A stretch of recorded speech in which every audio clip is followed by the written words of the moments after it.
Hola, buenos dias, good evening, buenas noches, good evening, Europe. This is the voice of the panel speaking. This is the forum. This is the 4 people on the forum. 2 people went to Liverpool this weekend, and that was Andy and Gav. Pete went back to the hairdressers to get something done with his hair. So, and I didn't do anything really. I watched American football and went trick or treating. Pete's mic is fucked. No, it's not Pete's. It's Phil's mic.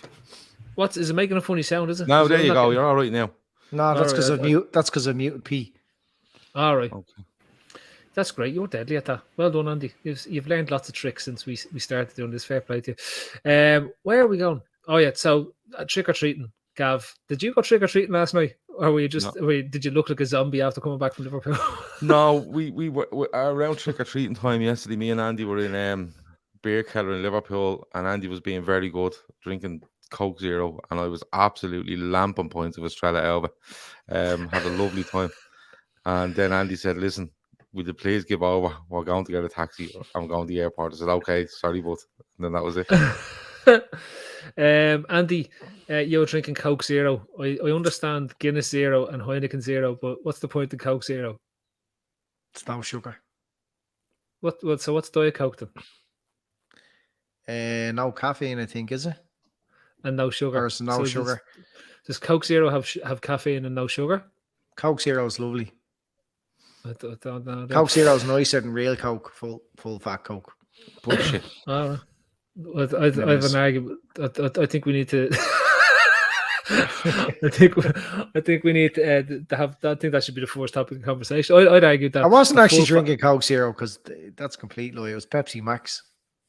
I think a full fat Coke in a water park. A complete lie. I went to the bar and asked for Coke Zero. They gave me stuff in a glass and I brought it back to you. Yeah, there you go. It tasted like fucking Pepsi Max.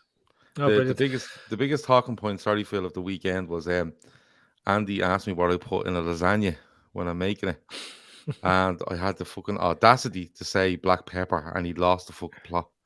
In the pub around 10 o'clock on Saturday night. And he's like, "What?" And I was like, "Pepper, you put it in it. It's not really an ingredient." I was like, "Well, it fucking goes into it, doesn't it?" And it all kicked off. And we had another row about it in the airport, which was great. So hang on, Andy, you don't put any seasoning in when you're making food. Is that what you're saying? No, that's not what I'm saying. I wouldn't mention, like, if I was asking you what you put in in a dish, I wouldn't say salt and pepper because it's just obvious that you season your meat. Like, it goes without saying. All right. Yeah. So it's not. Well, my argument was that if you asked me for the recipe that I use for my lasagna, surely I'd list black pepper. I didn't ask him for a recipe. I says, "What do you put in your lasagna?" And he goes, mince, salt, pepper. I was like, "No, I mean, like, everyone kind of puts, Chris Brackstar was there. I think was it him that said he puts? No, it was actually Emma Kavanagh who said he puts beef lardons in. So that was the kind of stuff. What do you put in your lasagna that makes your lasagna special? You know what I mean? So the way if you're doing a proper Italian lasagna, you make it your own, so you add some special ingredients. Is that what you're trying to say? Yeah, if you're making lasagna, what do you do that might be different to me? Like we don't say. That wasn't the question. The question was, what do you put into your lasagna? I said, well, the mince goes in the pan. I said, I'll put a bit of pepper into it, black pepper. And you went, no, but you said, I do a lovely lasagna. You were gargled over your head. Yeah, I do a lovely lasagna. And I said, so what do you put in your lovely lasagna? I was drinking from 5 o'clock in the morning. Pepper. In fairness, I was at that stage. I was probably on the gargle about fucking 15 hours. But I do a lovely lasagna, and most definitely you would list pepper as part of the lasagna. Do you put white? Do you put white sauce in it? Yeah. It's Dalmio, and he says, "Do you know actually?" And I thought he was going to say something really That's special vile. as well. Get And off he the goes, show. Come That's here. brutal. No, this is a good one. Actually, I'm actually glad you brought it up because I did want to tell go everybody on. about this. A little tip. Yeah. Go. He was like, hang on, Ray, a top tip. I didn't put my finger up like that. I just said, do you know something, Andy? Listen, and he wanted the whole I was pub. trying. Hang on, everyone stop drinking for a second. Yeah, I was Listen trying to to the get his tell you this. attention. You know that tomato Let me tell you. sauce? Don't use the meal tomato sauce. Use the Dunstars one. It's much nicer, and it's only 69 cents. No, I never mentioned the Get out of my price. face. Get out of the pub. Fuck off. Be lying. I never mentioned the price. And the reason I was trying to get your attention. All this stuff was only you were very 49 distracted. cents. You were very distracted, right? You were very distracted. And the reason I was trying to get your attention was because there was a girl behind us in the pub literally coughing COVID all over the place, right? And every time she coughed, Andy was fucking going rasher. And I was trying to distract him by going, do you know something? The Duns one's much nicer than the Dalmia one, actually. They're going to do that. And he was like, is she for fucking real? Like, and he was going mad in the pub. And I was like, just keep drinking that brown. Every time she coughed, I was like, what the fuck is she got? She was literally going, She was. Oh, fuck. I'll be actually snapping if I don't have COVID after that trip to Liverpool. No, it started way pandemic before that. out the window Listen, over there. forget all masks, nothing. Everyone just forget the four topics, right? And Forget the four topics because we just talk about this for the night, right? So just to let people know, I went up the airport, went through, you scan up the airport. Yeah, up the airport. That's the most Dublin saying you can ever. I went up the airport. Went up to the airport. Yeah. What do you say? What do you say? I went to the airport. I went up to the airport, and I gets there, right, and scanned me boarding pass. I went through. There was nobody in security. I was like, wow, this is fucking deadly. Saturday morning, no one around. It was 5 a.m. in fairness. Went through, put all my stuff up on the box, and thing. And you know the way I'm waiting for it to come through the machine. Mine came through, but it was on the other side of the glass, and I was like, that's not good. That's not good when your bag, you can't get to your bag. There's something wrong here. So they got 2 people in front of me, and they were like, oh yeah, you have something in this, and then the other fella, you have something in that, and they said to me, I was just a random test. And I was like, yeah, walk away. So she started doing this thing, wand all over it. And I was like, what the fuck is going on? She said, can I open it? That's the hash detector. Yeah. So I done all that. So just as she hands me back my bag, who arrives? Andy Young through the fucking screen and thing. And I go, Stad, you just want to random test my bag. And straight in front of the Owen's face, he went, well, I'm not surprised because you're a bogey. Right? And I was like, fuck's sake. So give me my bag, get me out of here. So off we went, and then the notion started, right? Straight away the notion started, because we were walking by the fucking duty free, and Andy went, no, he didn't even say anything. Do you know what happens when something perks his interest? He lifts his head in the air, he kind of looks up in the air as he's walking, and I was like, oh, the notions is off. So we went in, he found this bottle of whiskey that he really wanted, and we had a big thing about that. Couldn't get it in the end anyway, but yeah, and then we had to queue for a pint. But when we got over to Liverpool, we walked. There was no taxis. I couldn't get it because of Brexit. We just wait. We just wait on the taxi. We wait on the taxi. No, seriously, no taxis. I couldn't get it because of Brexit. He couldn't get the whiskey because of Brexit. Yeah, because have you ever seen? I says to them, because you couldn't bring liquids back. So I says, can you do that? Buy now, collect later, and I'll pick it up. Yeah. So she says, oh yeah. Where are you traveling to? And he says, Liverpool. And she goes, oh no, can't do that. Traveling to the UK. It's outside the EU. I went, yeah, well, I'll pay the EU price then if it's a duty-free kind of thing. Yeah, no, but you can't do that because, like, when I scan your boarding pass, I can only charge you, and then it won't be able to because, it's duty-free and you have to export it. I was like, there's no way we can just do this now. Like, is this because of Brexit? Yeah, pretty much. So, I think she's waffling.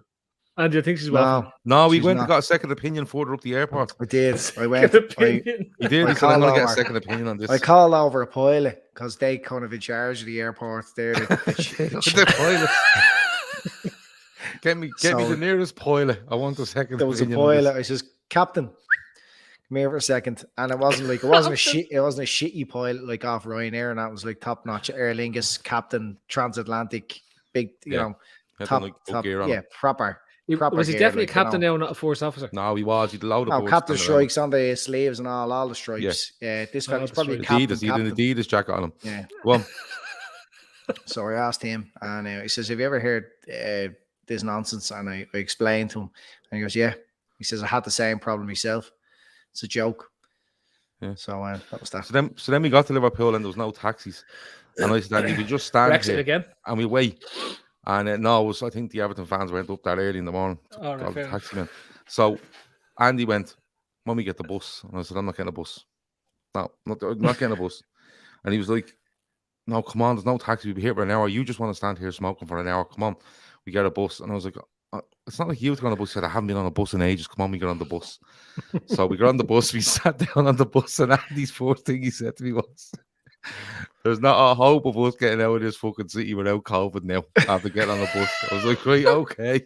So You that want to was see the grand. bus? The bus was bleeding rammed with people, right? Has anyone ever been on a bus in the last while? Mad. No, I mad haven't scene been. altogether. But Can't be doing public transport. It's not. I not had good for Google you. Maps on. I was having a breakdown. It's worse for you. So Oh, Gav Gav was afraid we were going to the Witness. opposite direction. I had Google Maps on constantly, right? And I was just sitting there. And all Andy said on the journey was, "We'd still be standing on that rank right now if we didn't get on this bus." And I was like, "Yeah, we'd still be waiting on a taxi." And all I said for the whole journey was, "You better fucking go straight through this junction. I'm looking at the maps here. If he turns left, we're fucked." Yeah, here he So I was. spent the He whole was. If journey- he goes straight, it's this would be grand now. If he goes straight here, then we went left. He goes, "Oh, he's had to make a huge mistake there." And I was going, "It's a fucking route, Gav. Like you can't just go straight." I What still up, he- stand by the fact it was a huge mistake.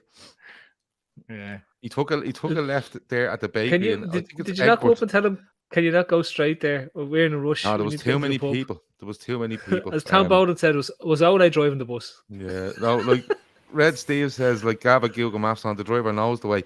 No, I'm not saying he didn't know the way. I'm just saying it wasn't the way I wanted to go. He And didn't know the right way. I kept, pinching the screen That's and not how going out to buses see work. where witness was in relation to us. I'm I no had it in my expert head on that we were buses, going but to that's not how witness. buses work. So it was an experience, but we had a lovely weekend. Well, that's great. After that, Pete, I've got one question for you. Where's the sleeves of your t-shirt? This is a classic Winter. Nirvana t-shirt. No sleeves on No, me. It's still summer here in November. It's still beautiful. You know when you Not get summer. pissed on. When you're Not getting summer. pissed on November. in Dublin and in Liverpool. The sun's Yeah, still dead shining. right, Pete. Sun's out, guns out. Exactly. We wanted to get you on before you got rid of your stupid hair. That's all. Because Don't hate me because I'm beautiful. I'm not hating you at all. But if I wanted to go off and get a wig, I'll get a wig as well. Wear it on some night. Wear a pink wig. Nilo has a pink wig. He's going to give you a end up some night. What's going on? For anyone that's just joining, this is just basically Gavin Andy's tour guide to Liverpool in terms of what goes on. So we'll be catching up later on into what happens with the bus. In the meantime, we're going to have intermittent conversation around the items of football that's happening. Gav has just typed up there, lash the like button now, but that's why you saw him looking down at his phone there for a second, because phones are banned unless you're Andy and he doesn't pay attention to rules. I'm on a computer. I'm on a computer. Is that the wrong way to say things as well? Like going up the airport. Going up the airport. It's down the airport for you. That's like it's down. It's not. For you, It is. It's not. It It's is for up you. to the airport. Look at the map. No, you're going down. I'm you're south. going down I'm south from of the where you are. airport. You're not south of the airport. I am. If anything, you're west of the airport. You're not south of the airport. I am It's south over of to it. the It's airport. lower on the map. You used Get to be your south ruler of the out. airport. Longitude and You used to be latitude. south- It's you used to be out south to of the airport. That's what we always said. Going up the airport. Out to the That's airport. the educated way to Going out say to it. the airport. Yeah, because that's the distances we're coming from. Like when The I, only when I- reason you ever need to go north side in Dublin. yeah. Well, And going to the airport lovely. is the correct way. Anne and Barry said, Anne is going to the airport. Barry is going to the airport. We are all. what are going Anne and to the Barry airport. doing? They're going Yeah. up the airport. They're not going up the airport. Yeah. And so I'll talk about airports and taking us on to what it is. Pete, you wanted to talk about Liverpool standards. Yes. For 3 weeks in a row. Couldn't make it. No. Yeah, I just you wanted to. You said you think that they're achieving greatness. I think the and the standards they're setting are just So off high. the top, and that they're an amazing team. And I think for a team that's in second place and has drawn 4 matches, I think that's a mad shout. But I'm prepared to listen to what the reason is. I think and then unbeaten. back. Unbeaten in November in all competitions, strangely enough for us. October. Well, Even it's in only November the 1st now, so. well, it's November now. No, he Still unbeaten, means Gav, and we're it in is November and yeah. we're unbeaten. Yeah. All right. I thought you You're meant starting to the sound like November. bottom reds. Andy, I can smell bottom reds here, moaning about things. You know, we Stick him spent down the bottom minus and you hop up the top of me here. exactly. Spent On the minus bottom. money. Spent minus money. Yeah, there we go. That's more like it. Spent minus money in the summer, developing good young talent. Like okay, there's an element of trying to fit square pegs into round holes. How like with Oxlade-Chamberlain substitution for Keita at the weekend, but Mohamed Salah, you know, breaking records every week. It's just for me. It's just a great time, you know, to be a Liverpool fan. I mean, the Champions League group of death that we got, we're making it look like, you know, a Pontins, Worthington, whatever a competition. We're making it look ordinary. Although I know we did our best to throw away a 2-goal lead in Madrid, but still, it was in Madrid against a very, very good side who've reached the final a couple of times. Yeah, draws are draws, but I mean, the Liverpool of old, maybe 6-7 years ago, are losing that game 3-1, you know, dropping points at home. And, you know, we're all old enough to remember getting beaten by everybody that was promoted and that was bottom of the league, like Blackpool, Barnsley. Anybody that came up and was rubbish would come to Anfield and do us over. We're disappointed. I mean, we tore for 25 minutes, a half an hour against Brighton in the first half. We tore them a new one. Second half was a completely different story. It was arguably the worst performance in a long time, but we come out with a point. I just think the general standards at the club are higher, and that's without spending a bazillion euros. You know, we're spoiled. We're all spoiled as supporters now. We expect Liverpool to be. I mean, there's a crazy stat that I think we last week was the first time that we didn't score three away goals against an away side.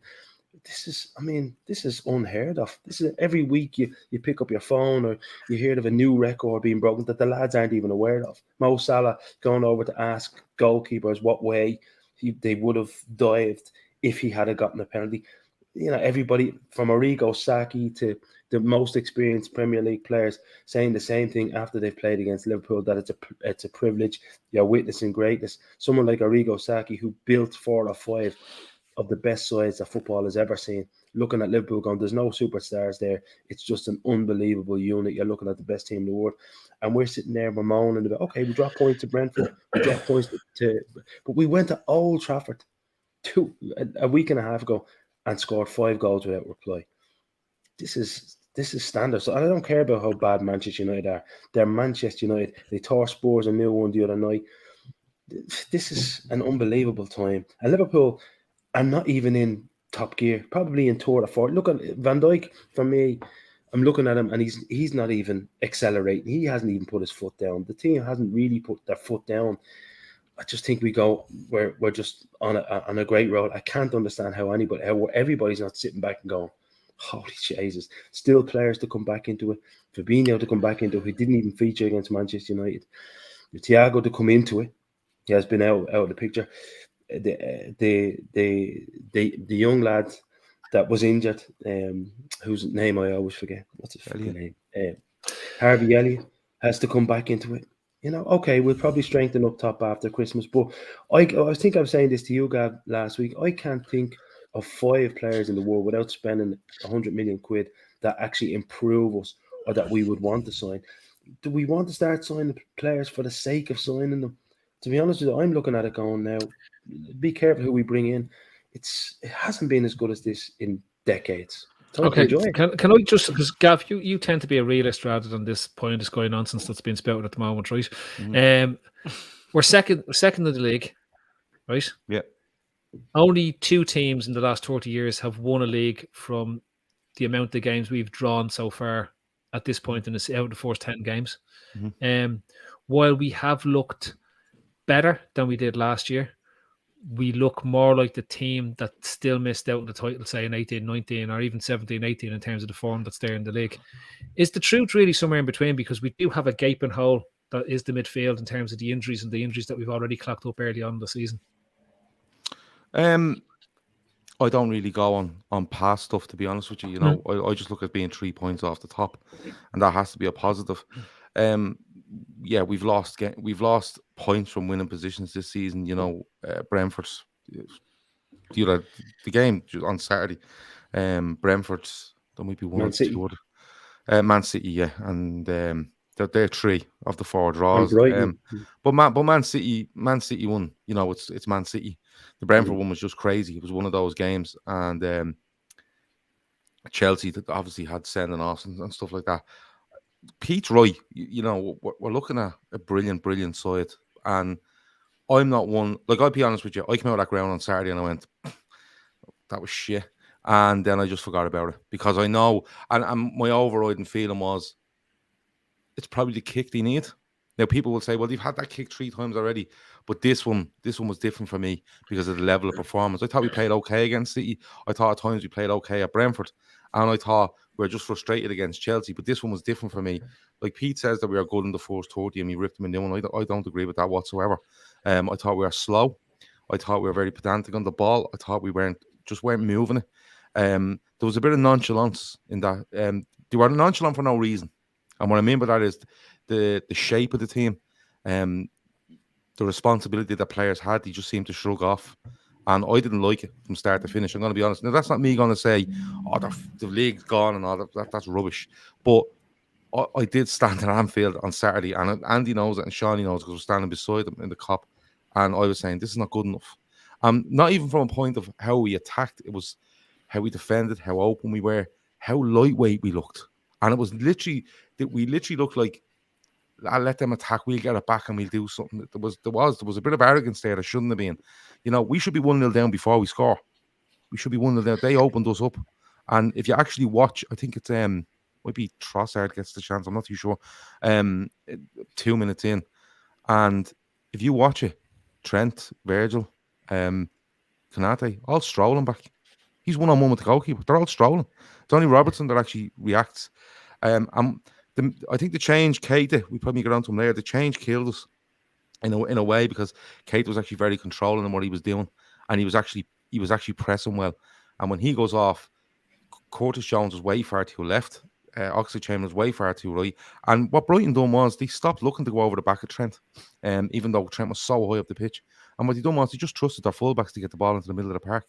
And then they only had to pop one pass off, and Henderson was being like overran so much, and he was trying his best, and he was losing the fucking plot all game. And they were getting at our centre halves but look, it's one of those games. It happens. I think there was.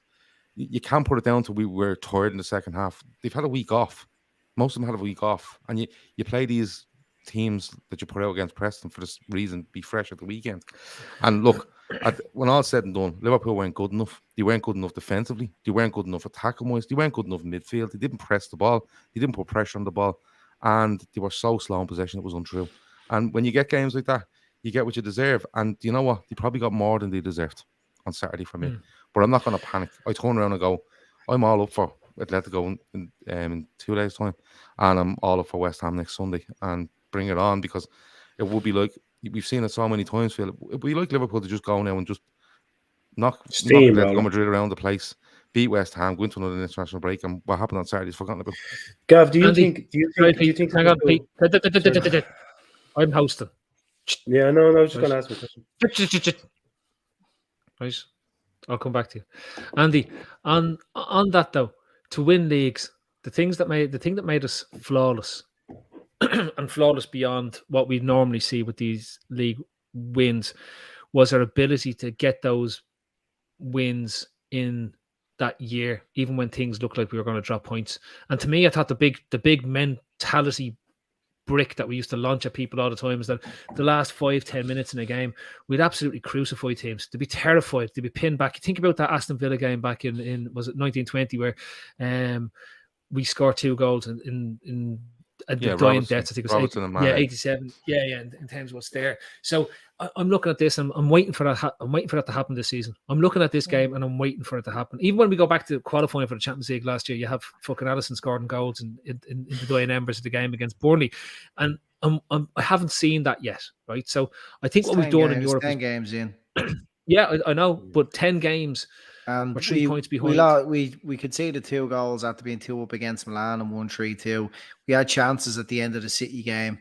You had chances, well, half chances against the packed Chelsea defense when we drew that one. Brentford, we've laid chances. Look, this for me is it's just early days, and Klopp is, we'll get on to Fabinho now in a second, but Klopp is he's trying something different this year with that area up high on the right hand side of the pitch where Trent is coming very much inside. Whoever's playing on the right hand side of the right hand side 8 is covering them, and they're trying to link up together with Salah, right? Two quality players, technical on the ball, and that's what seems to be going on. And they get so high at the pitch, and they're trying to smother the opposition like they did in that season before we won the league, where teams couldn't cope with Liverpool. And that's why I felt it was for 30 minutes, 25 minutes, 30 minutes against Brighton. That's what Liverpool were doing. That goal they scored, so unlucky that it came off Mane's arm and not a bit higher, maybe onto his chest, would have counted. Would have been one of the best goals that he scored in seasons. Unbelievable, that pressure that they were able to put on a really good football inside in Brighton that are normally very good, decent at getting the ball out from the back. But the pressure Liverpool put on was unbelievable. Sometimes these things don't pay off. Klopp will get this right. It's a tactical thing. You're talking about, well, we really miss Fabinho. We need this midfielder, that midfielder. It's not always so binary in football where there's one reason. You know what I mean? I think it's a tactical thing. I think we're a little bit too offensive at the moment, and it's given up the opposition chances. Fabinho was playing in draws this season. I think did he play against City? Did he play against He definitely played against Brentford. So that doesn't just fix everything, just throwing in a player into midfield. I think it's a tactical thing. It's something as Klopp is trying. It's paying off at sometimes. And look, we've leaked a couple of goals and it's cost us 4 draws this season. Okay, the City one you don't mind, the Chelsea one again to a certain extent, two very decent teams. You feel like drawing to Brentford and Brighton is unforgivable. Look, it's 10 games into the season. Klopp will get this right. Every season under Klopp, there's been different phases through the season where we maybe conceded a few goals for a period of time, and then they've shut up shop a little bit. He'll get this right. The panic I'm seeing, and look, I know Twitter's not the real world, but it's a platform that we kind of all share our thoughts on the games. But my God, this dickheads that have come out with the woodwork to knock this Liverpool team. And I hope when we win the league this season, at the end of the season, that they remember how toxic they were when to come out of the woodwork to have their chances to pop about the owners or about Klopp or about certain players. That's a brilliant team. We are only off the back of bashing Man United 5-0 away from home. One of the most enjoyable games in seasons because of this new these tactics that Klopp has employed this season. And sometimes it just doesn't pay off, right? I think we got it wrong. We start doubting ourselves, and Klopp is dead right. The body language didn't look great, especially in the second half. But Brighton made a really good account of themselves. They're a really, really good side, well drilled, loads of good players. Basuma, it's so excellent on the ball. And once we had that goal taken off us that they worked so hard for, I think Shawnee mentioned it. Whether it was on, no, we wasn't on last night. Once he just said it to me, but it was like that adrenaline dump that a fighter might get in the ring. They started to doubt themselves. Brighton started stringing a couple of passes together, and then Liverpool weren't pressing as quick. They weren't as clinical, and that's football. Sometimes don't overanalyze that game. It was a good game of football.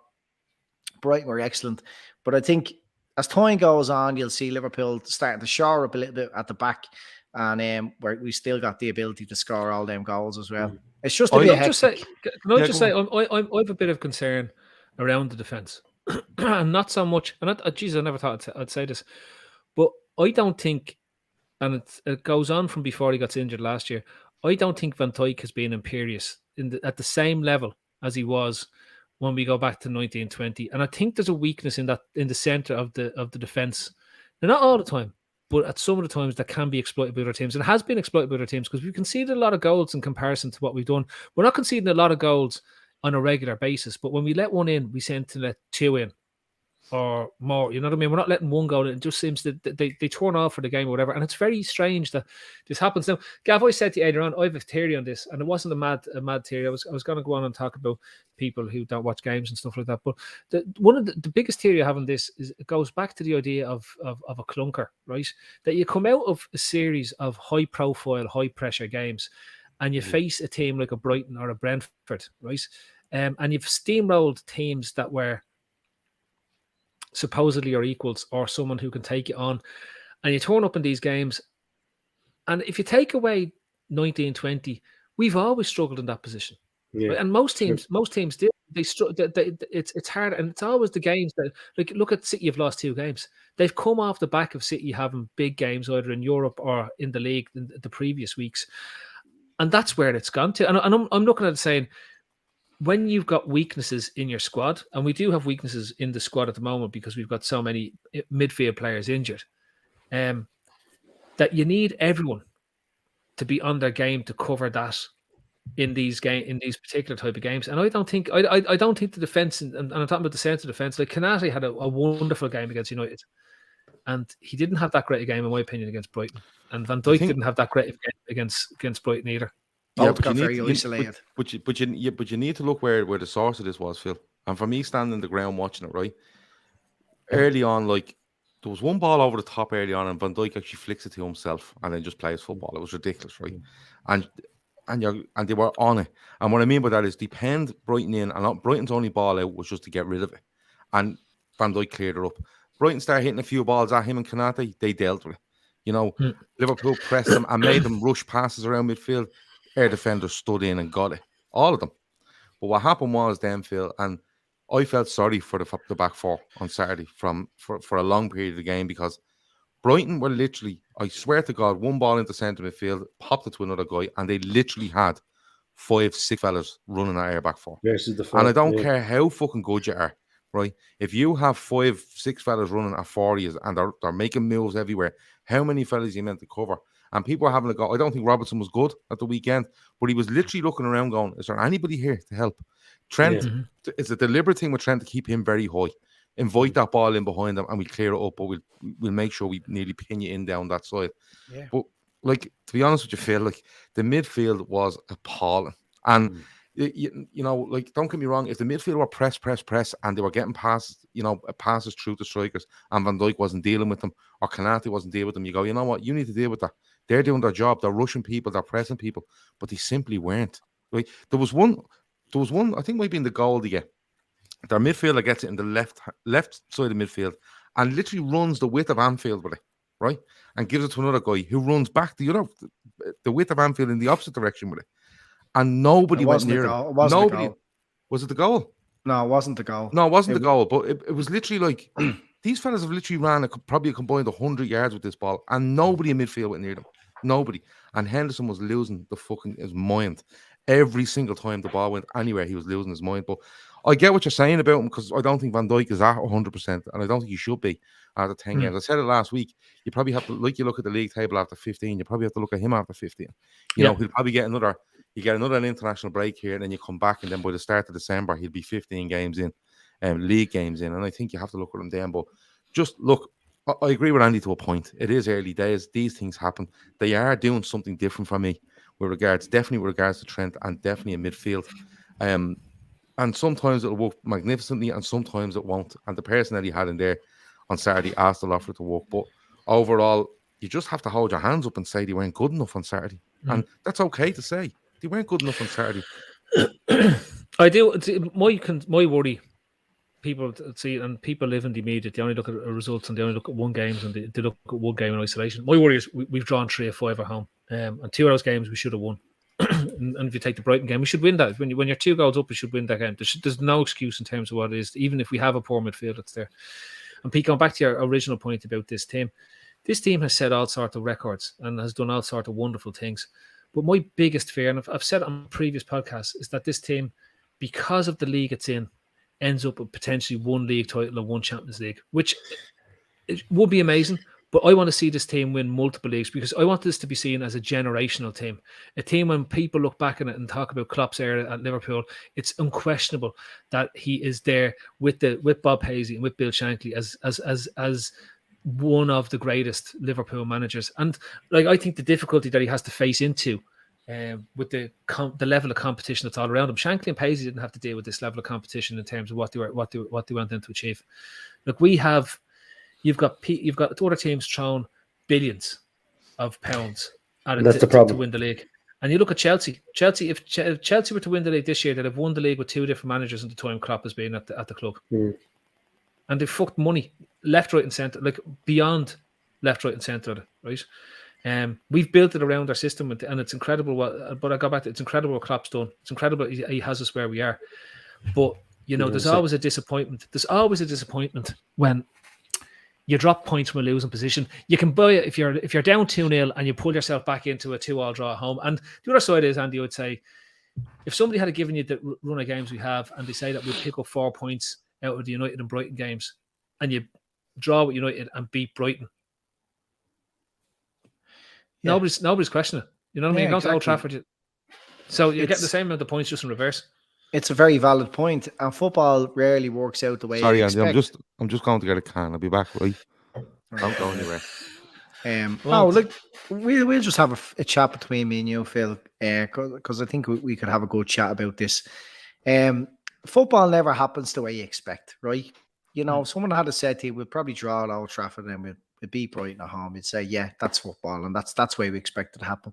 But it happened in the reverse. You know what I mean? We went away and absolutely tongued Man United.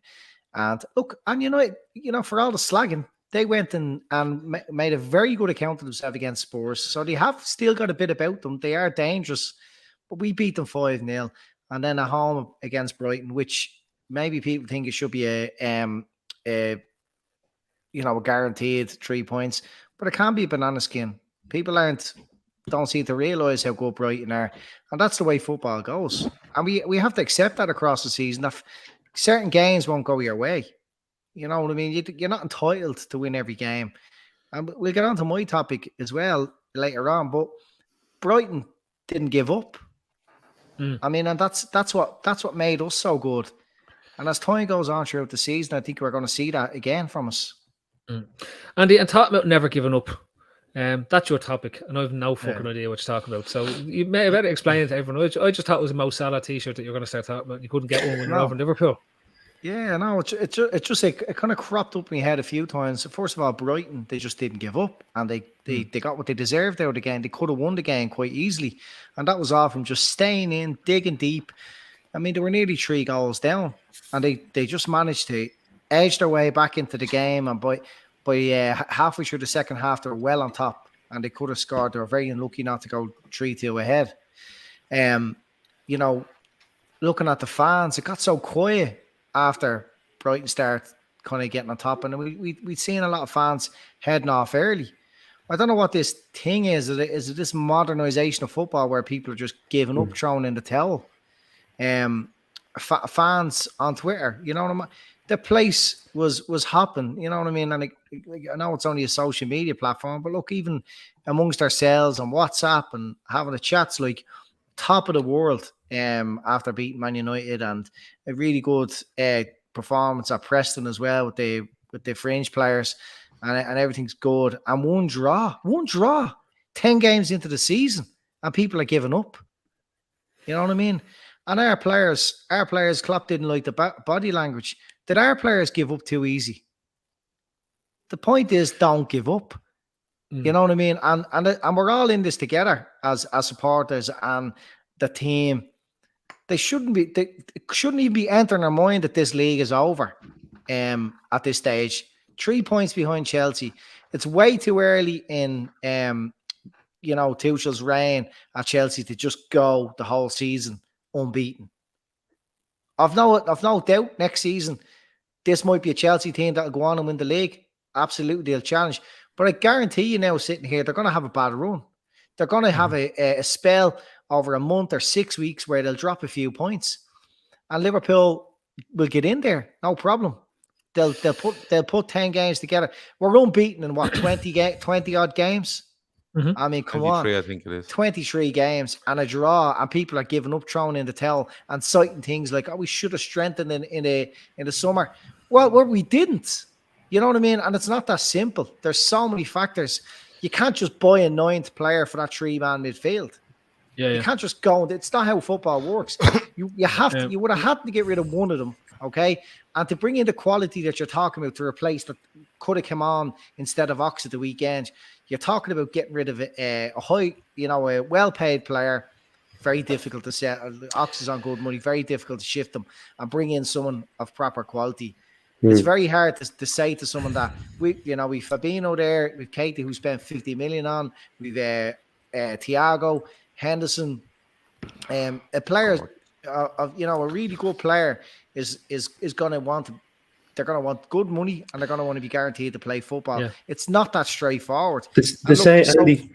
Exactly the same fellas that are giving up and throwing in the towel about Liverpool are the same fellas in the comments and even on social media talking about how much they fear Manchester City, who don't have a centre forward and are losing games left, right, and centre. It's actually incredible. Yeah. No, it's so hypocritical. And look, and you're balancing up so many things. We all want to see our academy succeed as well. We want to see players coming up through the academy, like Curtis Jones getting chances, like Elliott.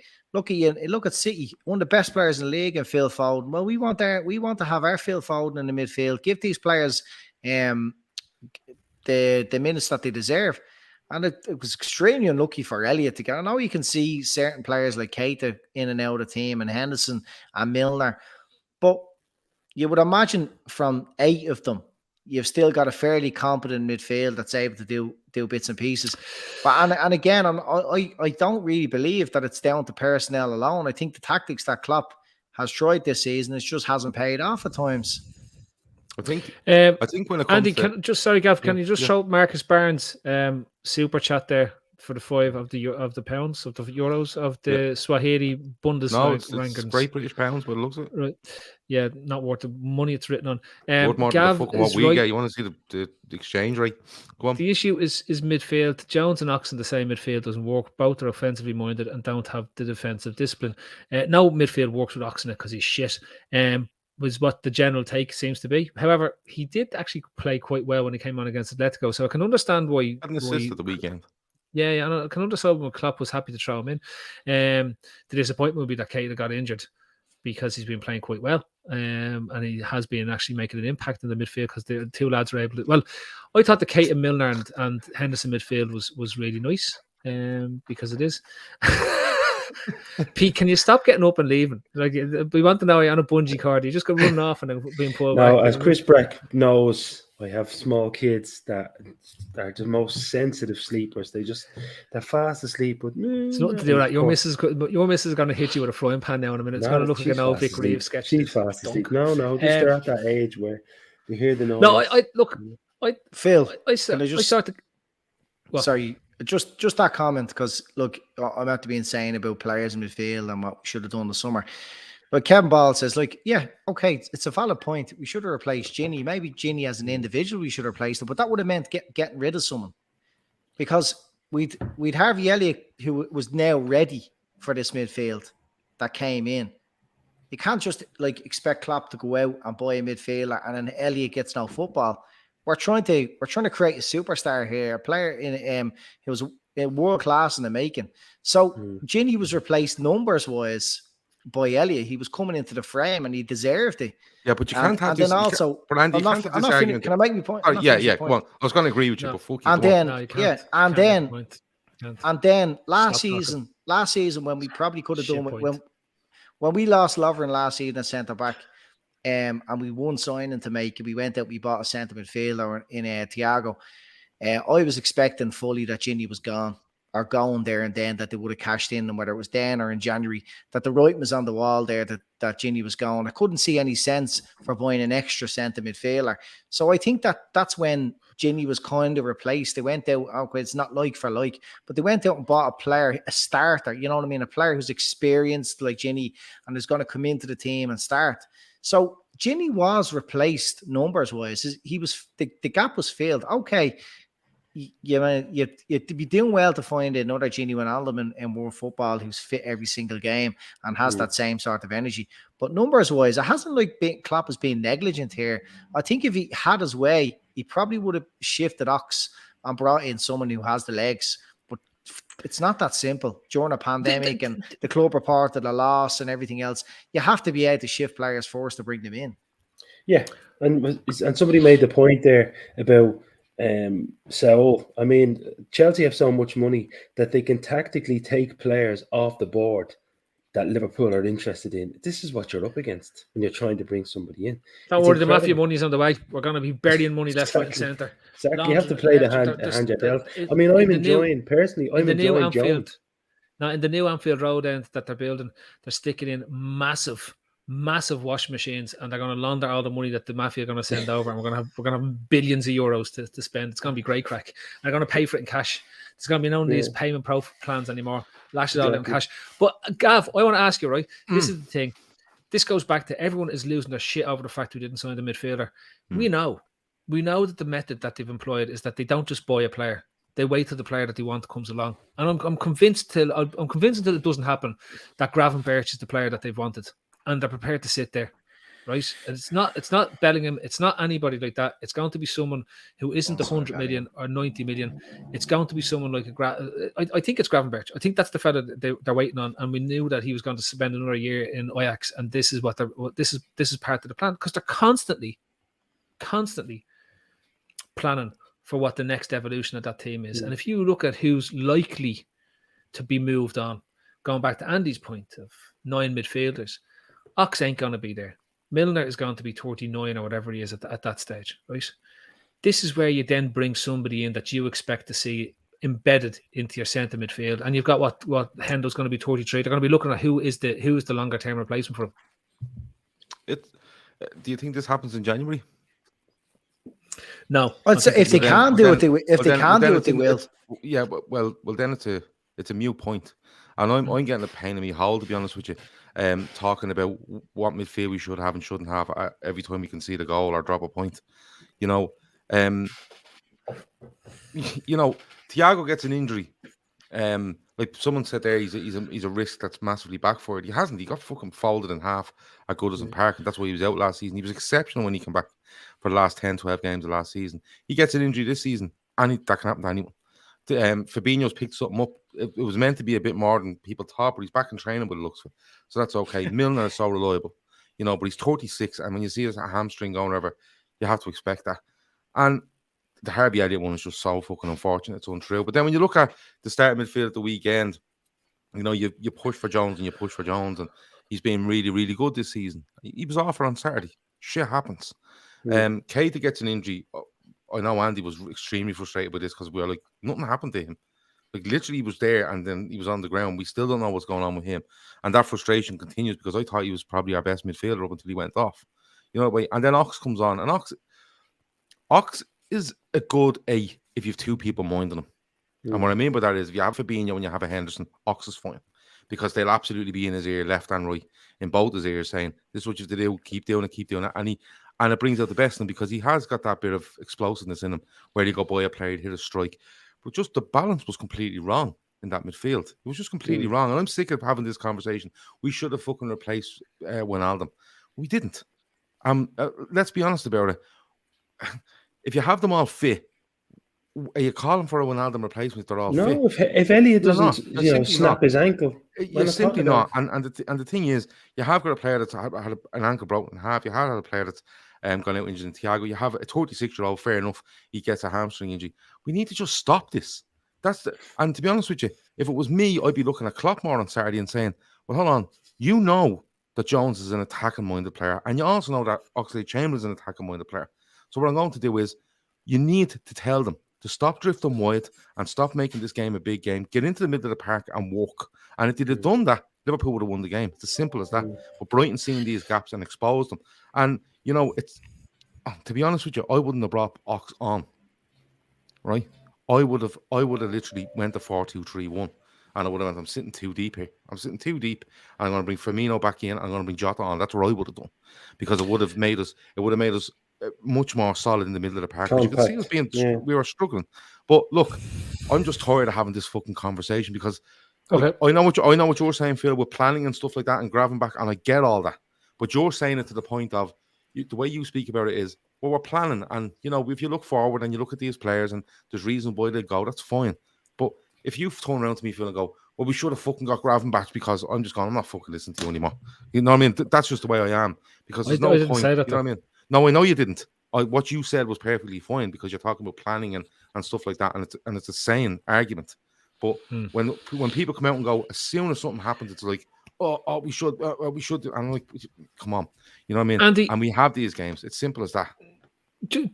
On the basis that like you're impressed with players and things that never give up, do you not have the same sort of admiration for all the lads on Twitter who hate Henderson and want FSG out because they've never given up? They give up when they get they do. They're the most frail, cringeworthy bunch of I won't say in the world. They disappear when Liverpool are winning, and they don't even come along to celebrate when we lift trophies.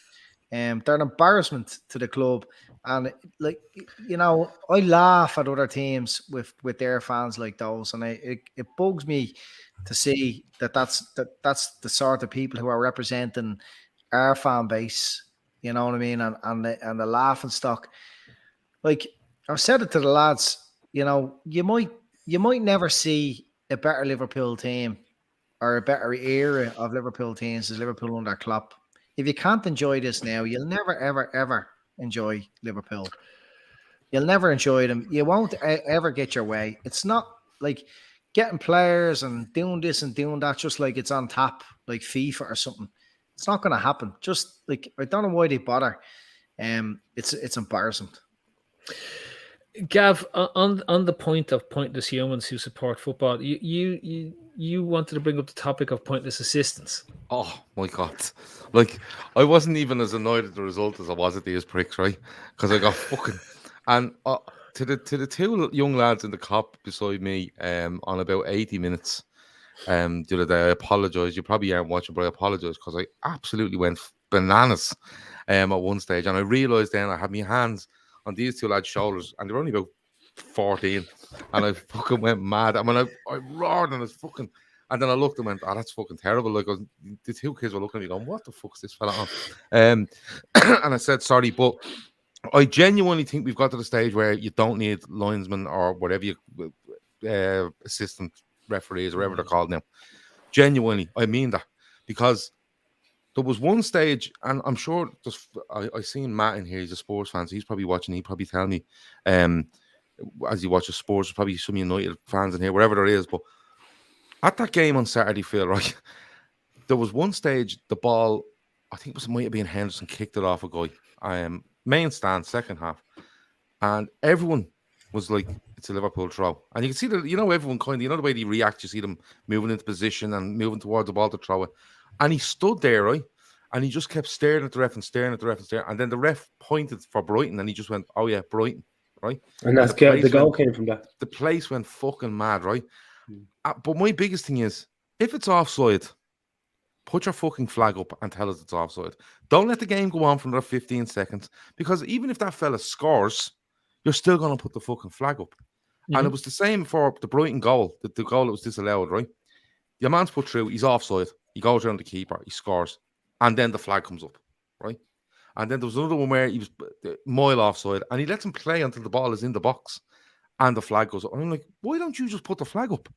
Why are you making this go on for another 5 seconds before you do it? What is the thought behind this? And I genuinely got to the stage where I went, they are pointless. They're pointless what's happening, because the referee is making all the decisions. They just put their flag up 15 seconds after the incident. And it doesn't matter if you're right or wrong, because everything's going to be reviewed anyway. It was so fucking annoying, Phil. And you know what? It's not even that. It annoyed me, it annoyed fans, but you could see the players from both sides, not Liverpool, not only Liverpool, because I'm not here to tell you Liverpool are hard done by and stuff like that. But you could see both sets of players literally going, why is this game going on? Like, it's going on for 10, 15 seconds longer than it should. And all you have to do is stick up that flag. And it makes no sense, Phil, because if he puts it up straight away, it's an offside. Are they waiting to see what happens, and if a goal goes in, and then they put their flag up, it's a reason to check. I don't know, but they're pointless. They're absolutely and utterly pointless. And there was so many people getting annoyed. And like, you know, somebody said, Midnight Talker said that's the rule. But what is the rule? Yeah. What is the rule? Like, there's a fella going through, and he's like Salah goes through, he's offside, goes by the keeper, puts it in the net, celebrates. He's fucking celebrating, and the flag goes up. You know what I mean? Or if a fella goes through and takes a shot and it goes wide, then he puts the flag up. What difference does it fucking make? Yeah. It's, No, it is ridiculous, Gav. And it's mad. The problem is if there's if there's another phase of play, like they stop and they kind of go again, or it goes out for a corner, that offside is forgotten about. Yeah, which is ridiculous because it's a consequence of an offside position. It's a consequence of being offside. So they'll play it on. You know, I know they will throw the flag up if it's a very, very obvious one, but it does seem like this season where even ones that they can see was clear enough offside, they let play on. It's ridiculous. They don't know what to do. You know, exactly. You have to feel sorry for the injuries as well. You know, things happening that's sorry. Can I just say, Midnight Talker says, leave the flag down for close calls so the game can go on for any goals and then check. Then Kev says, you literally just described why, Gav. Wait if it's close, right? If it's close, leave the fucking flag down then. You don't have to put it up. Just leave the fucking thing down. And if it goes in the net, the goal's going to be checked anyway. This game is being refereed 10 seconds behind the referee in a van somewhere, in an industrial estate. Well, the problem with letting it go... Don't put the flag up, though. Don't put it up. The problem with letting it go is defenders are going for it, like what happened to that Spanish defender against France. Yeah. And they're getting a touch, and then all of a sudden, okay, it's a new phase of play, Mbappe's onside, and you lose a tournament final. The most ridiculous thing, it's getting harder now. You can actually become onside from being a yard or two offside. It's ridiculous. Offside should go back to being offside. Can I just point out, look, you know, referees and linesmen are fucking waste of space, right? There's no need for them in a game of football. We can just automate everything. We have Spider Cam, make Spider Cam the referee, and they've joint television screens in stadiums that just flashes up a decision, and they get like a hooter goes off when they have to, instead of a whistle, right? Because it frightened everyone on the pitch, and they'd stop, and that would be that job done. You can't tell me now that at this point in time, with Hawkeye and everything that goes on, they can't find a system that automatically calls offside and just electrocutes the referee so that he screams or something and it just stops the game, right? Like at this point in time, it's pointless. I completely agree with you. I don't think they should have 40 linesmen, right, so that they can all stand in a line and just make sure it's all right. Like if you're, I don't get by this either.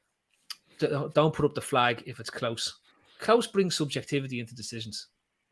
Close, like what's close? If you can't say for sure. If they run the game on, though, and a ball goes in the net, like the Brighton goal and like Salah's goal, they were both disallowed. Him putting up that flag or not makes no fucking difference. He's immaterial to what's happened, right? He's immaterial because when Salah goes through and he rounds the keeper, puts it in the net and starts to celebrate, and then the flag goes up, right? Why is he putting it up? It's in the fucking net. They're going to check it anyway. Do you know what I mean? So what they should do is, and I mean even for throw-ins now, forget them because they're not making decisions on throw-ins. They're looking at the ref to tell them what way to point. Yeah, well, I mean, that was insane. Yeah, everyone in the ground was like, "That's a throw into Liverpool." Everybody, Liverpool player went to take the throw. The Brighton fella that was closest backs away because he wants to cover a man, and the referee just puts his hand pointing towards the Anfield Road end, and then the linesman went, "Oh, okay," and put the flag up and pointed at where he told him to. Making it up as they go along. They are insignificant to the game to the point where I genuinely don't know why they're there. Because Gav, they realise that, and that's don't why put the flag up. Just put no flags up. Doing their jobs. That's why they're not doing their jobs. But just put no flags up and just let these people in the van referee the game 10 seconds behind the referee and pull them and go, your man went through there, he took a shot, the keeper has saved it and it's gone wide. You're about to take a corner. Stop it. It's a goal kick. I'm not looking at it. Simple. You can check everything in 5 seconds. Instead of this fucking Egypt running up and down and waiting, and then go, "Oh, I think he's offside." Wait, if you thought he was offside, put the fucking flag up. Simple as that. There's no need for them. Absolutely no need for them. Do you not think though this encourages though players just to ignore? You know the way you're taught to play to the whistle, right? Does it not encourage players to ignore the whistle? Because like, and just keep going. Just keep going. Yeah. I mean, like if you keep going and suddenly realise that I should have blown the whistle, that was the wrong decision, and just keep playing on and score a goal, just keep going. Why would you play to the whistle? VAR comes in, looks at it, goes, actually, there's nothing wrong with that. That's a goal. Go. If you play to the whistle and stop, you're not going to score. Just do your own thing. Well, this encourages you not to follow rules because there's a camera that checks the rules for you. I think about the way Van Dijk was injured last year of his career, and it's for something that should have been stopped beforehand. You know, it's incredible. I mean, to think that they couldn't punish Jordan Pickford. I know we've had this conversation a million times, but that's going to happen more and more, and it will only become important when it happens to a player that doesn't play for Liverpool, because obviously it doesn't get discussed. But when it happens to, God forbid, it should happen to Cristiano Ronaldo, he should, you know, be crucified in a non-punishable situation because of VAR or somebody like that. That's when people are going to start saying this is getting out of hand. And it's exactly as you say, Phil. I'll just play because there's no whistle. Just keep going. I'll ignore that whistle, and I'm going to go through this fella, because the chances are I can go through this fella and have no consequence, because there's an incident that will be checked beforehand, and that will just be another thing. Now I know referees are saying, "Oh, but it's violent conduct. You can do it." I don't know. I watched poor Van Dijk getting crumpled, his knee crumpled the other way, and Pickford wasn't even spoken to. Do you think, though, Pete, that this is a uniquely British thing? Yeah, it's about accountability, Phil. It's about accountability. It's not. It's linesmen everywhere. Don't get him going. I think Phil is right. It's not right. It's not a fucking uniquely British thing. It's a linesman. When you look at international football and Champions League football, you don't have this issue because they're seen as a team, whereas in Britain, it's deferential to the referee, who's the god team. It's like they are truly assistant referees. They're all equals, and they all act in the same way, with one fella in the middle of the pitch who relays and the decisions. Don't break ranks. I mean, even the Sky have a program with one of the ex-referees, and he never. The referee could miss something. Well, it could be interpreted. It could have been interpreted. All this British circling of wagons, and anything to avoid accountability. That's bollocks. It's this isn't about a British thing. This is a linesman thing. I'm not here about VAR, and I'm here about linesmen putting up flags 15 seconds after they should. And my argument is, if you're going to do it, if you're going to do it 15 seconds beforehand, just get rid of them.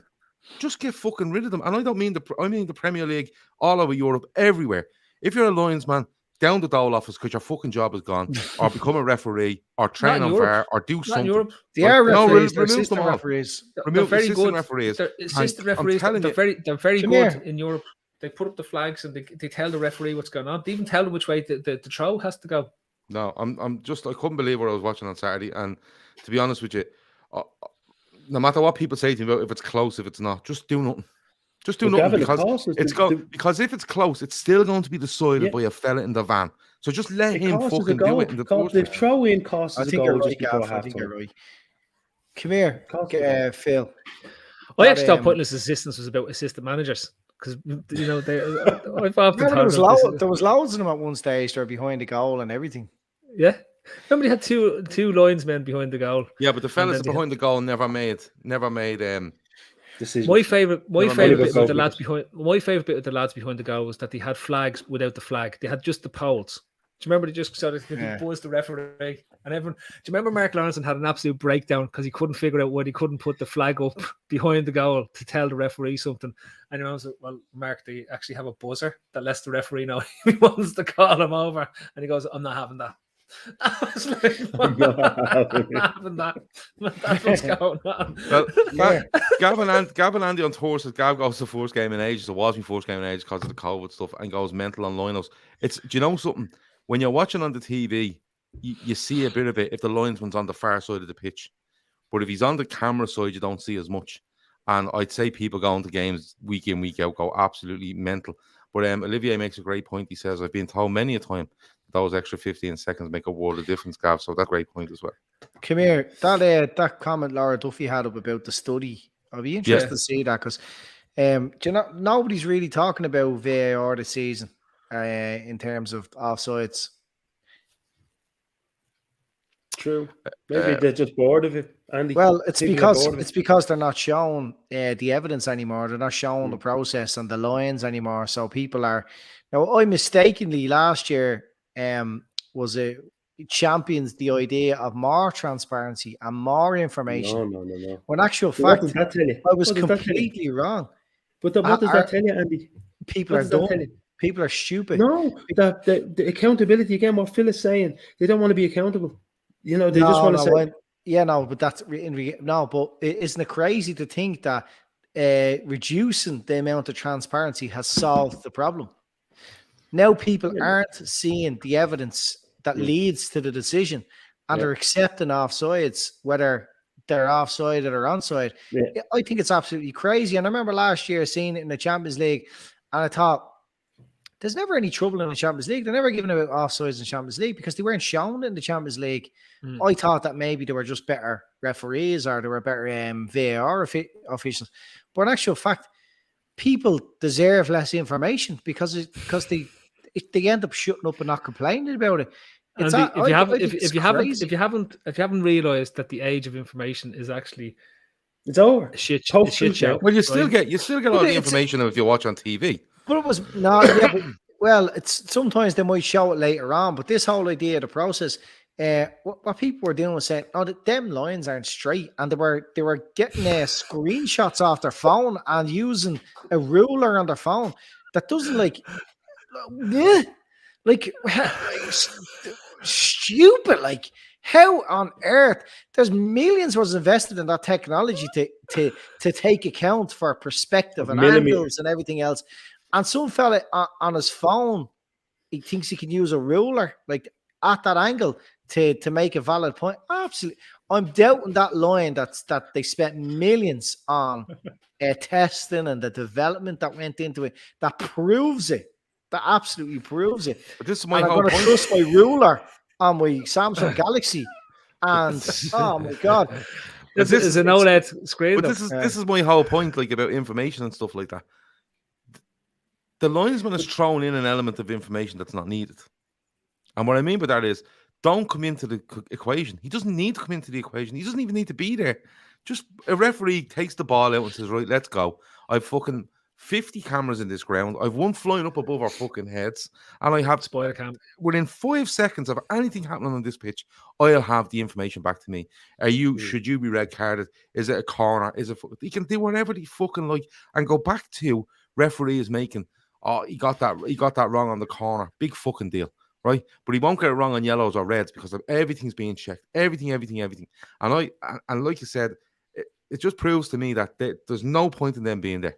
And from next season, there should not be assistant referees running down the pitch with flags. Well, the PGMOL won't like that because fuck them. I don't think they'd be listening. I don't think they'd. That's a good thought for a Monday, Gav. That's a good thought for Monday. And to be fair, with a Monday. You can't trust that day because Monday, sometimes it just turns out that way. Monday morning, you gave me no warning of what was to be. Monday, how could you leave and not take me? So, Nuno, Spirito, Santo, De Maria, Esposito, Tritos, he's off yo's at this stage. He's gone. Spurs have sacked their manager. In the race to appoint Conte, it was winner takes all. Loser takes all between themselves and United at the weekend. Ole has managed to keep his job again, which is fair play to him. He's really proud of the effort that he's put in. Really proud of everything that went on there. I was going to sing an intro, but since we're on YouTube, you get banned for copyright and everything. So we can't go back to the olden days of the podcast. I would have done that. So Nuno's off. Nice little payday for himself. And he sent it off to the hills. Daniel Levy has not messed around, Gav. Not messing around like United were during the week, right? He went out and got Conte today. So we now have Conte back in the Premier League. Yeah. Fabrizio Romano, who knows these things, has confirmed Conte. I give over. Fabrizio Romano and his mates, right? They were all in the bleeding United dressing room last week, telling you that Conte was on the way. They linked about 14 managers that were all in talks, and then they were all on the bleeding Newcastle bandwagon during the week, and now they're on the Spurs. And would you give over? That man is Unbelievable, an them lot. absolute chancer. Newcastle have said they're going to make a multi-million pound bid for Unai Emery to bring him into Newcastle. Yeah, they're willing to. Yeah, they're willing to pay it. Yeah. Yeah, so he's coming in, and United are going to extend Ole for another 5 years because they believe that he's sorted out the problems because he was able to get Ronaldo to play at the weekend, which is fantastic. Now, on that, I want to come back to the realistic conversation around this. So, Nuno's gone, Conte is in. Lads, in reality, if Conte comes back to the Premier League and takes up one of the jobs, there's not many of the top level managers left around who will be free for, say, United gig if they need to come in and take him in. What type of move is this for Spurs? Because for me, I can't see. I think they've. I hate to say it, I can't find a proper word for it, but I think they threw all their money into their stadium, and they've in the same ways that we have issues in terms of spending what they like. They don't have billions to spend, and it's a case of they've pissed all their money into the stadium, and it's affected what's gone on the pitch. And the real out was to sell Harry Kane for 140, 150 million to let them rebuild. They'll do it in January for Conte coming in. Do you reckon? Well, if he wants 150 million to spend, so it'll have to be raised somewhere. He has to go. I mean, Kane is completely down tools. He's completely down tools. It's incredible. So he has to go. His value has shot down. It's another panic. It's another panic from Spurs for me. Spursy. Nuno, Espirito Santo, and all the other names you gave me earlier didn't stand a chance at Spurs. Simply because he is the exact opposite in style as to what Spurs want. If you'd have watched them at Wolves, you would have known that. Very drilled side that's quite defensive, look to hit you on the break with one or two fast players, and that's the way they played. He got some good results, but you could see it starting to wane over the last probably 6-8 months at Wolves, and I think they knew he was gone.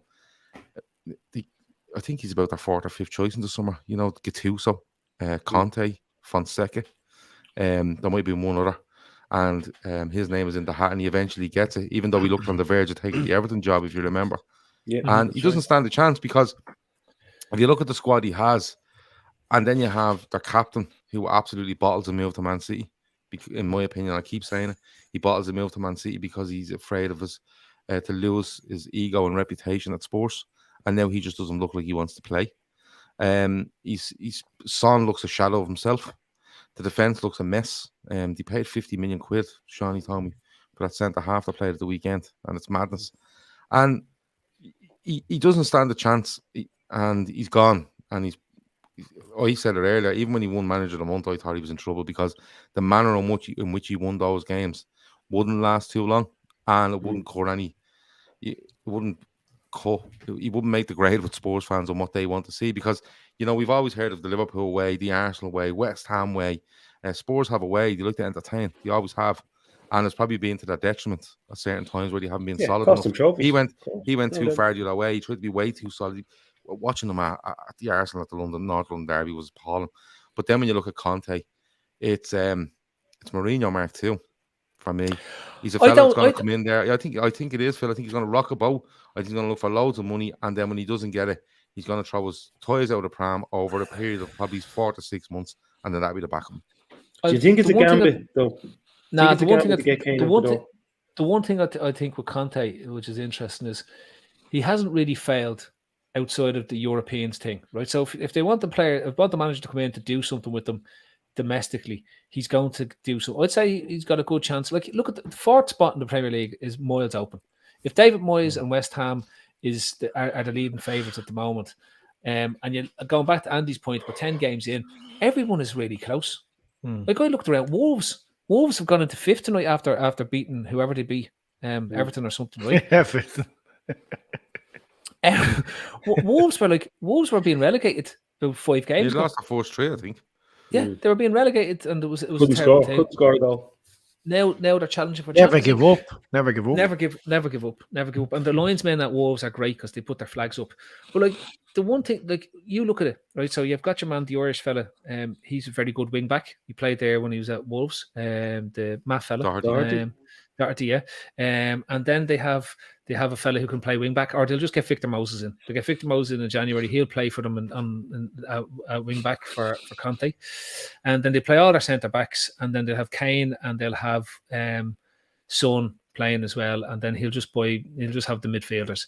Look, he has the tools. The problem he has a goalkeeper who can't save shots when he's struck across his body. And again, the Ronaldo goal is meant to be amazing, but it's not. It's just a shot that goes across Lloris, and that always goes into the goal. You'll score 99 times out of 50 if you do that with Lloris.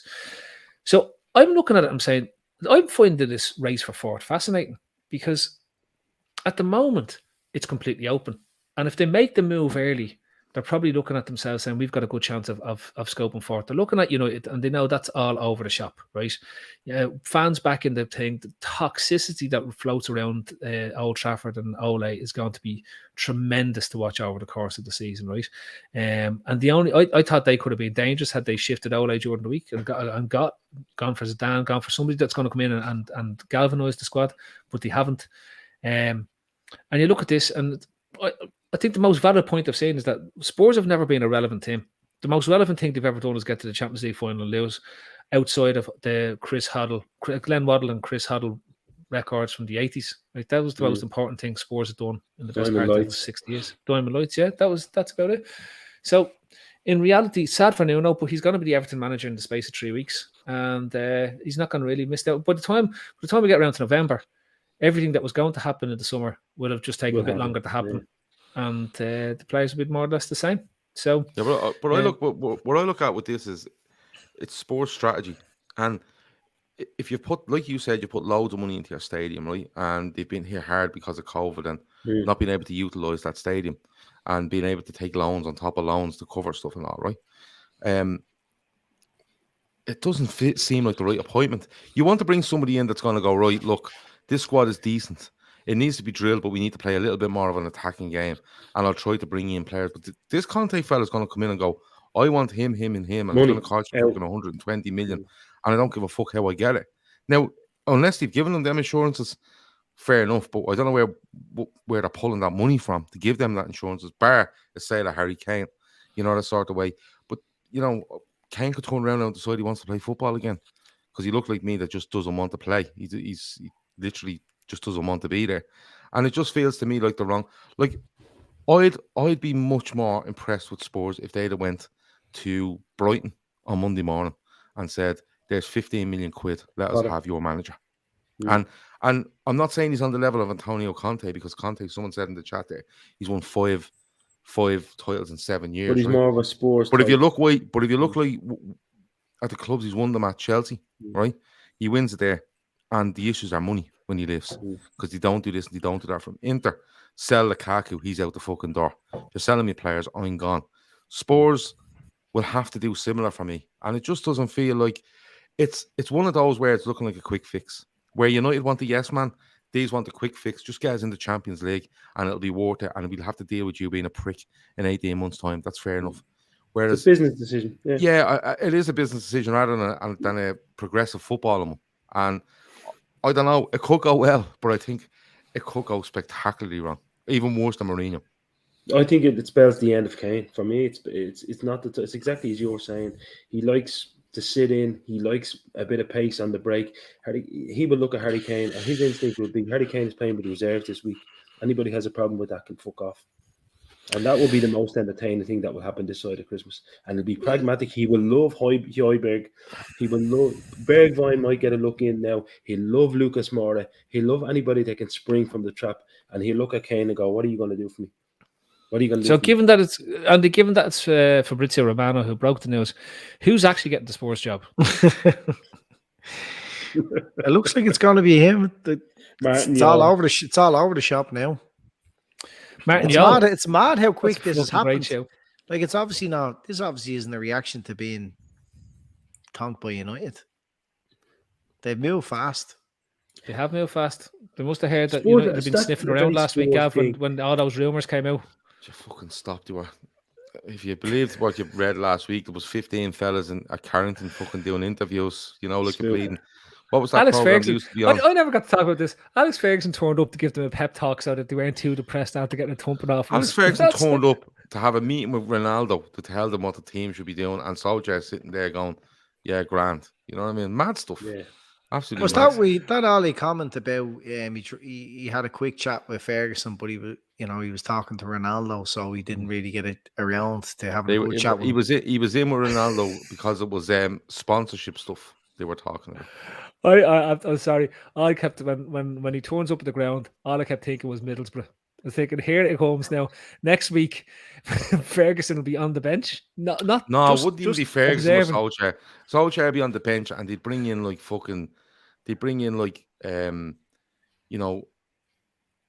yeah, man, what's his name? Ian Holloway or something. They bring him in, and they go, Ian's up here on a caravan fucking holiday with his missus and his kids, and he just thought he'd drop in. And it turns out Ian Holloway's now the manager of United, and they just don't tell Ollie. Solskjaer is standing there going, did you park the caravan in the manager's spot? Because I don't use that because it's Fergie's spot. It's a circus.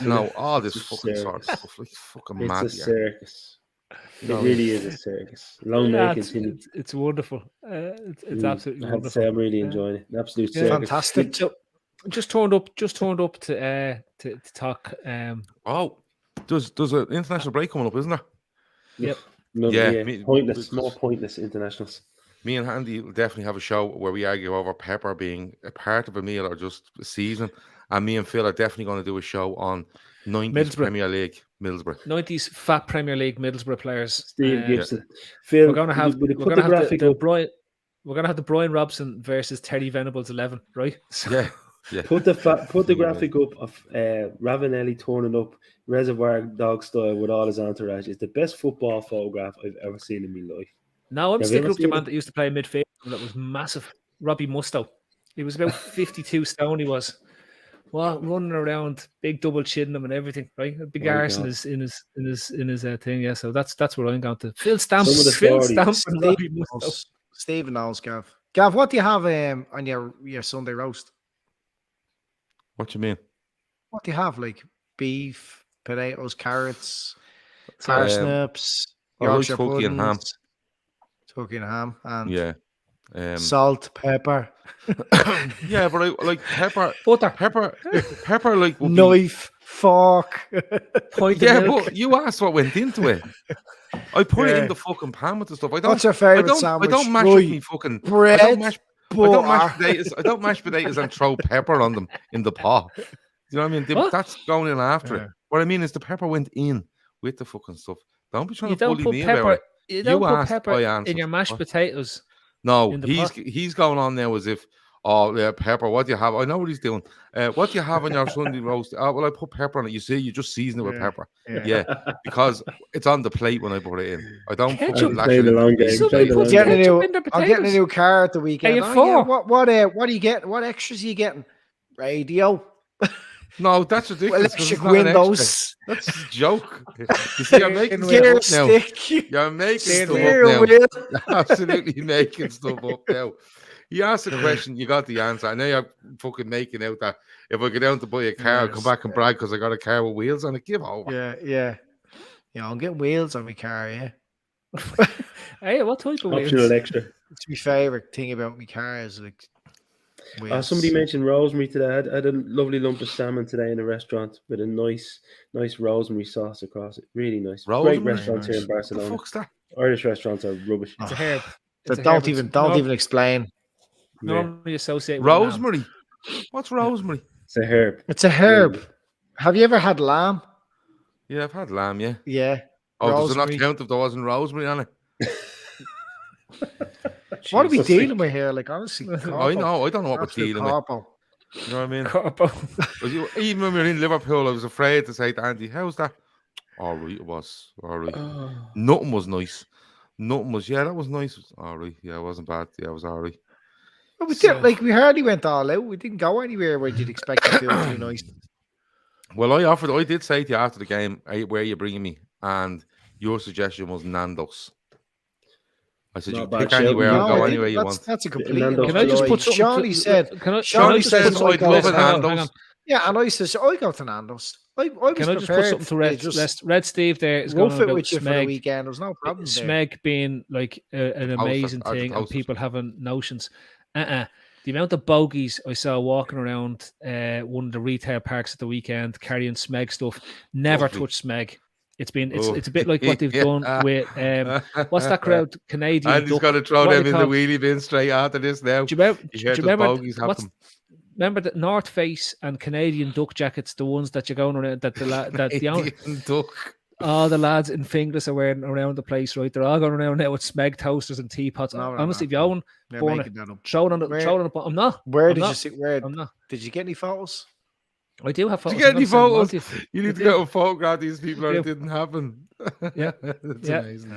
It's been It's it. amazing. Been it. You Just know, on you need to just go on the off now. Nando's thing, I did say to Andy walking down the Walton Breck Road, I said, we can go anywhere you want for dinner, Andy, your choice. Thinking this is Andy's opportunity now to bring us where you want. I said, I go anywhere. And Shawnee said, I'd love a Nando's. And he said, oh, that's the show, actually, Nando's. So he did get a chance to go to any Notions place he wanted. No, and that didn't happen. I said, I'll go to I wasn't going to disrupt anyone's day by bringing you weren't disrupting me. I said you could do what you wanted. We're in Liverpool, like, you know what I mean. What? We went to Venice, like, you know what I mean. Yeah, but there's nice restaurants in Liverpool. But you went for Nando's. There's not really. You missed out on your Notions chance. You could have went full Notions for a couple of hours. Look, should have gone to San Carlo. Taking the boys in for a nice meal, Andy, and a nice soup. Now, we did see one nice place. Me and Andy walked past a couple of times. We're like, that looks nice, doesn't it? Didn't go in, though. What was it called? Dushan. Dushan was good. Anyway, lads. What's the name of the best bit of black pepper on your mince when you're making your lasagna. Isn't it the Globe that has the karaoke at 11:30 in the morning? It's the smallest pub beside the little shopping centre.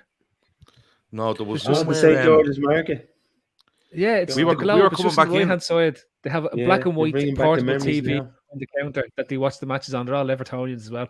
Definitely worth going in. We were coming back in a taxi from Anfield, and we were going to O'Neill's for a bit of food, and we weren't farmer, Andy, weren't we? Not, and there was this pub. Like, it was only 10 to 6 in the evening, and this pub was fucking bouncing.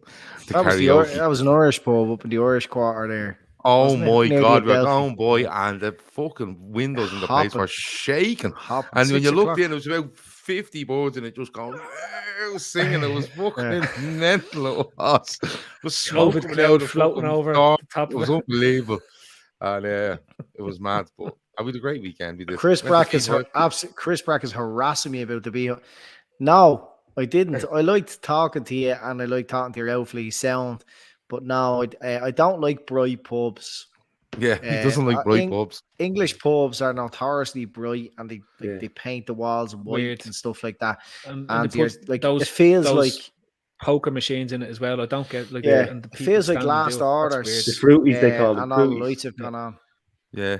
Castle Street has got a few decent gaps next. We're staying on Castle Street. Is that as for like some ices? What he's having on his dash is Timothy Taylor. Timothy Taylor, and I was like looking at it, was real sus. I went up, like I sheepishly walked up to the bar, like, and I checked every single tap before I asked the barman, like, and I couldn't see it at all. So I went back to him and I says, "Here, I don't know what they sense of humor's like over here, but I'm not asking for a Timothy Taylor. That's probably a box in the head, like." So he says, "Oh no, it's just a fucking the landlord, a landlord ale."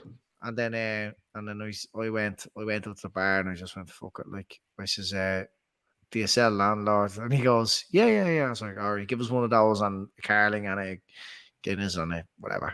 Yeah, have them. It was lovely. It was lovely. Is that the story? Where's the punchline? No, come here. Can I tell you the funniest one? Can I tell you the funniest thing that happened? Me and Andy were in bits laughing, right? So we were out of the hotel yesterday at 1:00, and our flight wasn't until 10 last night, and which was great crack because then it meant be loads of time to sit drinking, right? And we went to Beer Keller. So we walked in, and anyone that doesn't know Beer Keller in Liverpool, it's on 2 levels. It's down in Liverpool 1. So you walk in, and there's like high tables and chairs, bit of food. You can have a drink. There's no TVs, it's just like somewhere to quick drink. And then you can go up the stairs in this kind of sports bar. So we're downstairs in this bit, and Andy orders some food. And so did I, right? I just got a pizza. Andy got one of these hot dogs with chili stuff on it and all, right? So when it comes to the table, Andy says to me, "This was meant to have jalapenos and melted cheese and all that." And I said, you not say it to him? And he goes, oh yeah, fucker, I will, because like that's what's meant to be on it. And I was like, yeah, fair. It does look a bit fucking plain without it. And that was grand. So my pizza, right? So Andy is sitting, right, and he's about 15 feet from this fella, and it's one of these, you know, where your man has like an iPad, and he comes over and takes your order, and then they kind of stand away from you, and they just stand waiting to see something happen. So Andy looks at your man and kind of, you know, does the old hand up, oh, sorry, bud, and your man literally just turned away from him, right? So he waited for him to kind of revolve, do another 180 or whatever. And he goes, yeah, sorry, bud. I was in bits, lad. And your man again nearly looked straight at him and turned away, right? I was like, Andy, you're going to have to go over to him. And he goes, no, I get him this time when he turned around, right? I got him on the man, I swear to God, your man turned and stood, right, about a foot from a wall and stared at it instead of looking at Andy. It was so fucking good. And then eventually... It was just one of those, you know, these young fellas, like, they just get in the pubs nowadays that are stoners, like, absolutely. I don't think he was a stoner. Yes, he was. I says to him, he came over and I was like, going, look, I'm not giving you any hassle here, because I hate complaining like a Karen. He was like, staring at the wall. And I was going, but he says, you know, that's supposed to have jalapenos and cheese and all on it. And he goes, all right, man. Let's just check it there. Yeah, I was like, I know, like, I've checked it. It doesn't have cheese on it. I'm literally looking at it. It's literally a sausage with chili sitting on a plate. Yeah, like there's. I'm looking at it here. It's actually in front of the evidence is right in front of me, and I'm taking pictures. And there's the menu, and it says that's so. And he goes, all right. And look, I was actually going to say, look, actually, it doesn't matter because I thought he's going to go back. And it was like was it road trip where your man starts wiping his balls on the pancakes? Yeah. Anyway, he came back out and it was jalapenos. I melted cheese and I milled it. It was so funny though. Complain about food. Right. You know when you go to say something to somebody, you go, and your hand goes up again. So I'm making this weird noise and I'm going to wave my hand a bit at you and it'll definitely get your attention. But your man literally went from straight on to half tone to literally staring at this wall. He stood against the wall. He was like, you know, when you're a kid in school and you're told, stand up there and face the wall. That's, do you know what it was? Right. He got one job. There was the girl on the door that let us in. She must have been going off to go toilet or whatever and said to him, yeah, watch that door now, you know, it's very important when someone walks in, like, so he got his job and like focused, he was stuck like, stoned out of his head, but he was, I'm going to make sure I do a good job here, and he was ignoring everything else. Sure, even when he came over, when Shawnee walked in, and Shawnee says, do you do Diet Coke, like, or Coke Zero? He had to go into his iPad to check, and he was going through the thing, like checking and then soft drinks without sugar, blah blah blah, alphabetical order, scroll. Like, if you work in a fucking put, like, sure you know. I've seen that. I've actually seen Coke Zero. And then Shawnee says something. Pepsi Max, no. Tell you what, I'll just have a bottle of water. And he went, he says he doesn't do water. Don't sell water, but we do have it out of the tap. And Johnny went, all right then. It's water. Just give us right. Come here. I have to go and feed the baby. Because it's that's all I need to go. Right, folks, that's been the forum. That's been Andy and Gav's road trip to Liverpool with all the lanes that went on. That's been lovely. Pete's and we didn't fall out, didn't we, not Andy? We had a lovely time. It's good. You and your uncle. To see. Andy wasn't impressed because I snored. For everyone that's listening, thanks for all the comments and stuff. Red light, green light, red light, green light, red light. It sounded like that your man was out of the Squid Games. He's right. That's what you need to do next time, Andy. Just shout over red light. I said there. Don't turn. I woke up after about He's an not going to hour let this go. Well, with Gav honking his head off now, like unbelievable. Like I Wasn't can't, bad at all, words lad. don't describe how bad his honking is. But I got my phone and I sent him a voice note of him snoring, right? And as soon as I sent it, his phone pinged. Like I thought he'd have it on silent, but it went ping, and I was shit. And I put my phone down and pretend I was asleep. Gav just wakes up to me sending him a voice note of him snoring. So I'm listening to Gav. Gav's awake now, listening to himself snoring on a voice note, and I'm pretending I'm asleep. And I was fucking hell. But he didn't bat an eye. He just listened to himself snoring and then closed his eyes and went straight back. Literally in 3 seconds. I just thought to It's a myself, message. this cunt's weird. This fella's weird, and I just went back asleep. And I was just lying on my back looking at the ceiling, going, I can't fucking believe this. This is outrageous. And we were watching. Lads, We were watching the Touch of Frost the next morning. That was lovely as well. I enjoyed that. I have to go. I'm literally going. So if you want to stay on and talk, I'm grand. But No, I'm going as well. We'll take it up again. Bye bye.